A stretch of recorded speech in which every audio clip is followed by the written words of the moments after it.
Germany is currently going through the biggest housing shortage of the last 30 years. We are missing 700,000 flats today, expected to be 1.5 million flats in just 2 years. अस्सलाम वालेकुम and welcome back to another video. Germany में इस वक्त जो residency problem है वो बहुत ज़्यादा है। हाउसिंग क्राइसिस इतना ज़्यादा हुआ पड़ा है कि जो ऑलरेडी जर्मनी में लोग रहते हैं उनके लिए भी, और जो लोग नए आ रहे हैं वो स्टूडेंट्स की शक्ल में हों या वर्किंग प्रोफेशनल्स की शक्ल में हों, सभी लोग इस प्रॉब्लम को फेस कर रहे हैं। बल्कि अब जो फेसबुक कम्युनिटी ग्रुप्स हैं या व्हाट्सएप के ग्रुप्स हैं उस पर इतने ज़्यादा मैसेजेस होते हैं कि लोग पाकिस्तान से, इंडिया से मैसेजेस करते हैं कि उनके पास अब वीज़ा अवेलेबल हैं, वो यहाँ पे ट्रैवल करना चाहते हैं, लेकिन आगे उनके पास रेजिडेंसी कोई कंफर्मेशन नहीं होती। जो बड़े सिटीज़ हैं जर्मनी के, फॉर एग्जांपल बर्लिन है, स्टुटगार्ट है, डुसलडॉर्फ है, फ्रैंकफर्ट है, म्यूनिख है, सभी में ये मसला ऑलरेडी काफ़ी देर से है। लेकिन अब तो छोटे सिटीज़ भी इसका शिकार हैं और लोगों को रूम्स में नहीं मिल रहे। स्टूडेंट्स को जो यूनिवर्सिटी हॉस्टल्स होते हैं वहाँ पे रूम्स नहीं मिल रहे, वो इतने ज़्यादा ओवर क्राउडेड हैं। जो प्राइवेट अपार्टमेंट्स हैं उनमें भी रूम्स लेने में मुश्किल आ रही है। एक एक रूम को अप्लाई 100 लोग करते हैं और 100 के बाद किसी एक को रूम मिलता है तो बाकी 99 दोबारा सर्च पे लगे होते हैं, और ये क्राइसिस दिन ब दिन बढ़ता जा रहा है। ये हाउसिंग क्राइसिस आहिस्ता आहिस्ता इतना सवेर होता जा रहा है कि इसकी वजह से ऑनलाइन स्कैम्स भी सामने आ रहे हैं। फॉर एग्ज़ाम्पल कोई बंदा पाकिस्तान से या इंडिया से रूम तलाश करने की कोशिश करता है, इंटरनेट पे जो डिफरेंट अवेलेबल पोर्टल्स हैं वहाँ पे वो रूम अप्लाई करता है, तो जो रूम ऑफ़र कर रहे होते हैं वो उनको ऑनलाइन दिखा तो देते हैं कि रूम की ये पिक्चर्स हैं, ये रूम की ये लोकेशन है, लेकिन फ़िज़िकली वो रूम किसी और के पास होता है और वो अवेलेबल नहीं होता। और ये स्कैम ना सिर्फ जो फॉरेनर्स हैं उनके साथ हो रहा है जो दूसरे कंट्रीज़ में अभी जर्मनी में नहीं आए, बल्कि जो लोग जर्मनी में लोकली रह रहे हैं, ऑलरेडी यहाँ पे रेजिडेंट हैं, उनके साथ भी स्कैम हो रहा है।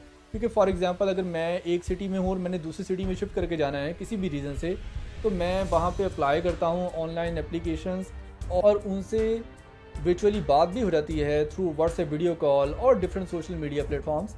लेकिन वो स्कैम कर रहे होते हैं, आपके साथ सारी कंफर्मेशन करते हैं, समटाइम्स आपको रिटन कॉन्ट्रैक्ट भी दे देते हैं, लेकिन वो रूम वहाँ पे नहीं होता, या अगर होता है तो किसी और के पास होता है, कोई और वहाँ पे रेजिडेंट होता है।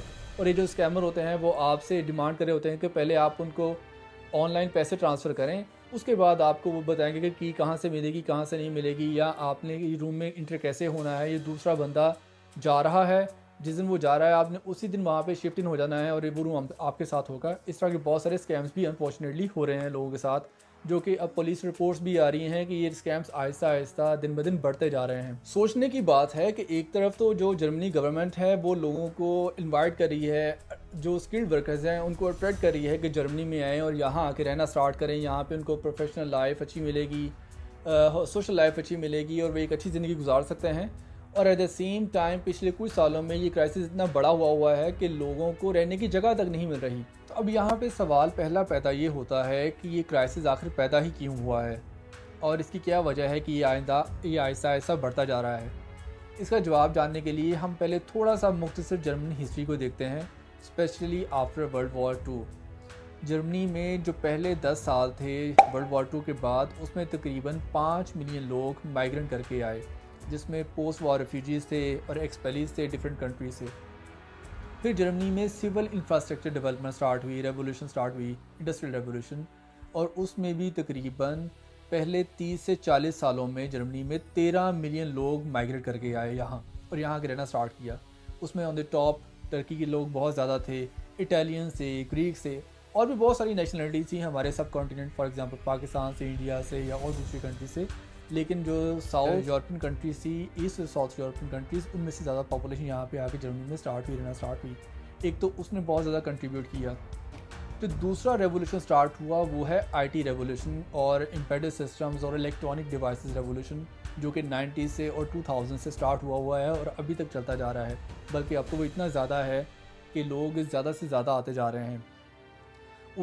उस रेवोल्यूशन में क्या था कि जर्मनी ने अट्रैक्ट किया स्टूडेंट्स को और वर्किंग प्रोफेशनल्स को from all over the world कि वो यहाँ आके रहना स्टार्ट करें। जो अर्ली 2000 में एक नई पॉलिसी इंट्रोड्यूस करवाई गई गवर्नमेंट की तरफ से, जिसमें जो पब्लिक यूनिवर्सिटीज़ थी उनमें एजुकेशन फ्री ऑफ कॉस्ट कर दी गई, यानी कि उसमें ट्यूशन फ़ीस नहीं होती थी, सिर्फ थोड़ी सी सेमेस्टर फ़ीस पे करनी होती थी, अदरवाइज़ यूनिवर्सिटी फ़ीस नहीं थी। उसमें भी काफ़ी सारे लोग आते थे, लेकिन उसमें सबसे बड़ा डिसएडवांटेज ये था कि जो एजुकेशन थी होती वो फ्री ऑफ कॉस्ट थी, लेकिन वो जर्मन लैंग्वेज में थी। तो फिर वक्त के साथ गवर्नमेंट ने रिलैक्सेशन और की स्टूडेंट्स के लिए, और जो कम अज़ कम मास्टर स्टडीज़ प्रोग्राम से उनको इंग्लिश में ऑफ़र करना स्टार्ट कर दिया, जिसके हम लोगों ने भी बेनिफिट लिया और यहाँ आके इंग्लिश में स्टडी स्टार्ट की। और नंबर ऑफ़ स्टूडेंट्स उसमें और ज़्यादा आना स्टार्ट हुए जर्मनी में। इसकी यहाँ की इंडस्ट्री को, यहाँ की इकॉनमी को और ज़्यादा बूम मिलता गया, यहाँ और सपोर्ट मिलती गई। और अब हालात ये हैं कि ना सिर्फ मास्टर प्रोग्राम्स बल्कि जो बैचलर प्रोग्राम्स हैं बहुत सारे डिफरेंट डिसिप्लिन्स में, वो भी जर्मनी में इंग्लिश लैंग्वेज में ऑफ़र होते हैं। तो जो सेकंड मेजर फैक्टर है जर्मनी में माइग्रेंट्स के शिफ्ट होने का, वो ये है फ्री ऑफ एजुकेशन है या इंडस्ट्रियल बूम है, जो कि आईटी के फॉर्म में और एम्बेडेड सिस्टम्स की फॉर्म में यहाँ पे सामने आ हुआ है। तीसरा सबसे बड़ा चंक जर्मनी में माइग्रेंट्स का वॉर रेफ्यूजीज़ हैं, जो कि अफ़गानिस्तान वॉर से स्टार्ट होते हैं। उसके बाद अनफॉर्चुनेटली इराक वॉर के विक्टिम्स हैं, सीरिया वॉर जो कि 2014, 15 में, 16 में जो उसके विक्टिम्स थे, वो ऑलमोस्ट तकरीबन 1 मिलियन लोग 2015 में, 16 में यहाँ पे आकर रजिस्टर हुए थे और रहना स्टार्ट किया था, क्योंकि जर्मनी एक ह्यूमैनिटेरियन बेसिस पे फ्रंट लाइन पे होता है, रेफ्यूजीज़ को एक्सेप्ट करता है, उन्हें वेलकम करता है। और जो लेटेस्ट सबसे बड़ी पीक देखी गई है माइग्रेंट्स की, वो रिसेंटली जो यूक्रेन और रशिया वार है उसके बाद देखी गई है। सिर्फ 2022 में यूक्रेन से अबव 1 मिलियन लोग जर्मनी में आकर रजिस्टर हुए हैं और यहाँ आकर रहना स्टार्ट किया है। और अगर जनरली देखा जाए तो सिर्फ 2022-23 में अब तक तकरीबन 1.8 मिलियन लोग जर्मनी में आकर रजिस्टर हुए हैं। तो जब ह्यूमंस का इतना ज़्यादा फैक्टर यहाँ आके आबाद होना स्टार्ट हो रहा है और पॉपुलेशन इतनी बढ़ती जा रही है, उसके मुकाबले में जो नंबर ऑफ़ डेवलपमेंट अपार्टमेंट्स की है वो उतनी ज़्यादा नहीं है। There is this high demand, again, there's this high demand in housing, even in renting, in housing. I mentioned before, Germany is missing over 400,000 homes. Each year. Each year, perfect, each year. And we were able to serve only 248,000 homes. So, I mean, this tells you everything. और इस supply and demand की gap की वजह से apartments का rents भी ज़्यादा होते जा रहे हैं और वो आउट ऑफ द पॉकेट होते जा रहे हैं Aahista Aahista.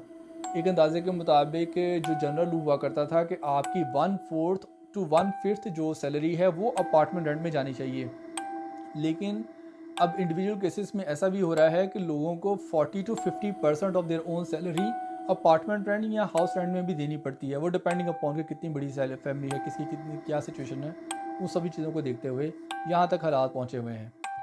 Germany's been locked down for most of the year, but that didn't stop thousands of Berliners from coming out to protest against another crisis that's only become worse during the pandemic: the cost of housing.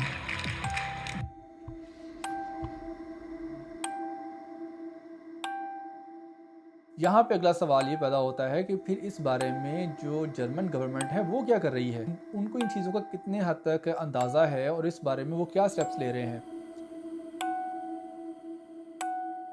2014 से लेके 2021 तक real estate development ने बहुत ज़्यादा तरक्की की, जिसकी सबसे बड़ी वजह अगेन जो गवर्नमेंट की तरफ से फेवरेबल पॉलिसीज़ बनाई गई और बैंक्स की तरफ से बहुत ज़्यादा आसान शराइत पे लोगों को कर्जा दिया गया, जिसका पूरा फ़ायदा उठाया जो रियल एस्टेट डेवलपमेंट में इन्वेस्टर्स हैं। उन लोगों ने बिल्डिंग डेवलपमेंट्स के लिए, रेजिडेंशियल बिल्डिंग्स के लिए, डेवलपमेंट्स के लिए काफ़ी ज़्यादा इन्वेस्ट किया, अपार्टमेंट्स बिल्ड किए गए।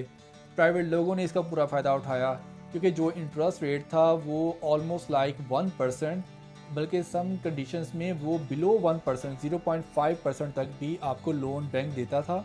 रियल एस्टेट डेवलपर्स जो हैं, जो बड़े इन्वेस्टर्स होते हैं, बड़ी कंपनीज थी, उन लोगों ने भी इन कंडीशंस का पूरा फ़ायदा उठाया और इस इंडस्ट्री को फिर ठीक ठाक बूम मिला। इसको ज़्यादा फ़र्क पड़ा 2021 के बाद। According to government survey Germany में हर साल 4 लाख अपार्टमेंट्स बनने की ज़रूरत है, तो जो तब सप्लाई एंड डिमांड का फ़र्क है वो ख़त्म होता है। लेकिन ये जो 4 लाख का टारगेट है ये 2021 में भी पूरा ना हो सका क्योंकि सिर्फ 2,95,000 के करीब अपार्टमेंट्स बिल्ड हुए पूरे जर्मनी में। 2022 में मज़ीद कम डेवलप हुए, तकरीबन 2,40,000 के करीब, और जो 2023 रनिंग ईयर है इसमें जो टारगेट जो 4 लाख का है वो भी पूरा हुआ दिखाई नहीं देता, क्योंकि सर्वे बताता है कि फिर तकरीबन मैक्सिमम 2 लाख के करीब अपार्टमेंट्स हैं वो डेवलप होंगे।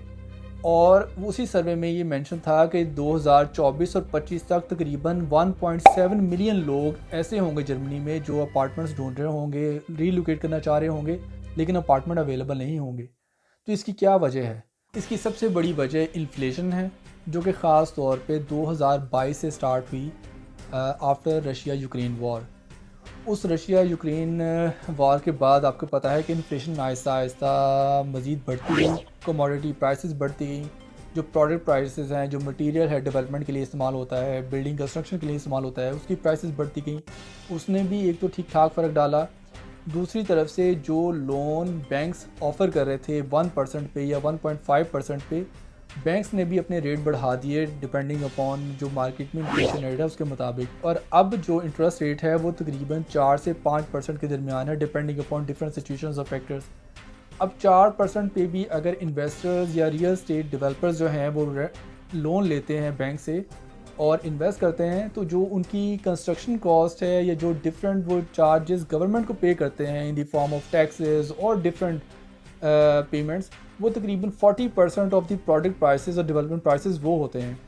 तो ये किसी भी सूरत में जो डेवलपर्स हैं या इन्वेस्टर्स हैं उनके लिए फेवरेबल कंडीशंस ही नहीं है और वो इन्वेस्ट नहीं कर रहे। इसी वजह से पिछले 3 से 4 माह में 6 माह में बहुत सारे रियल एस्टेट डेवलपर्स ने काम करना ही बंद कर दिया है और अपने आप को बैंकरप्ट भी शो किया है, और जो कि एक अगेन अलार्मिंग सिचुएशन है।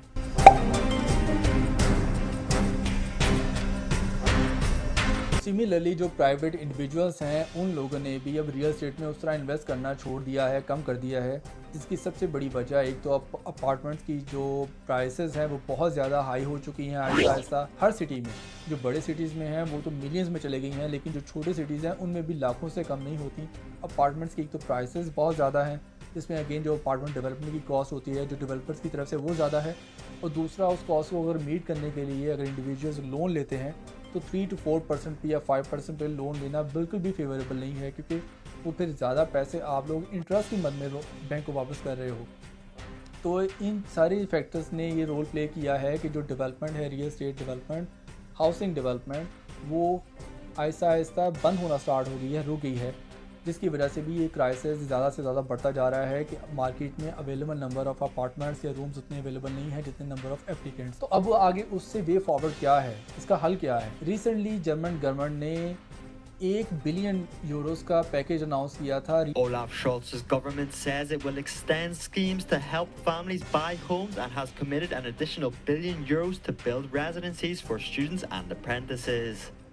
उसके अलावा गवर्नमेंट ने इसी साल 750 मिलियन यूरोस भी इन्वेस्ट करने का सोचा है, जो कि आम इंडिविजुअल्स को बहुत ज़्यादा आसान शराइत पे कर्ज मिलेगा, बल्कि 0.01% पे लोगों को, आम सिविलियंस को लोन दिया जाएगा कि वो लोग गवर्नमेंट बैंक से कर्जा लें और उसे इन्वेस्ट करें रियल एस्टेट में और अपने अपार्टमेंट्स खरीदें।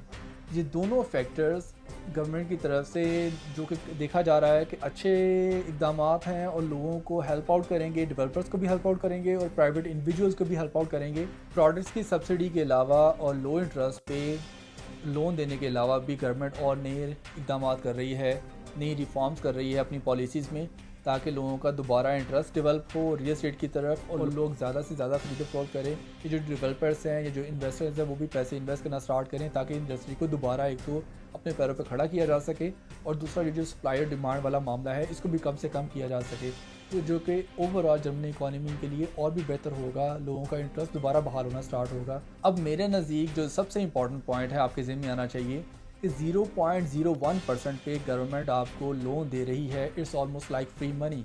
इट मीन्स कि अगर आप 2 लाख यूरो गवर्नमेंट से लोन लेते हो तो उस 2 लाख पे सिर्फ आपने 20 यूरो इंटरेस्ट देना है, ठीक है। तो ये बहुत ज़्यादा अट्रैक्टिव ऑफ़र है गवर्नमेंट की तरफ से और लिमिटेड टाइम के लिए है। उसके लिए मैं एक अलहदा सेपरेट वीडियो बना रहा हूँ डिटेल में, उसका लिंक मैं वैसे बनाने के बाद यहाँ लेफ़्ट और राइट पे भी मेंशन कर दूंगा, ताकि आप लोग वो वीडियो ज़रूर देखिएगा और उस ऑफ़र से फ़ायदा उठा सकें, because it's almost like free money for you कि आप लोग इन्वेस्ट करें, अपना अपार्टमेंट ख़रीदें, अपना घर ख़रीदें। आज की वीडियो के लिए इतना ही। नेक्स्ट वीडियोज़ के लिए स्टे ट्यून। आपसे दोबारा नई वीडियो में मुलाकात होगी या किसी टूर पर मुलाकात होगी। टिल देन टेक केयर, अल्लाह हाफ़िज़।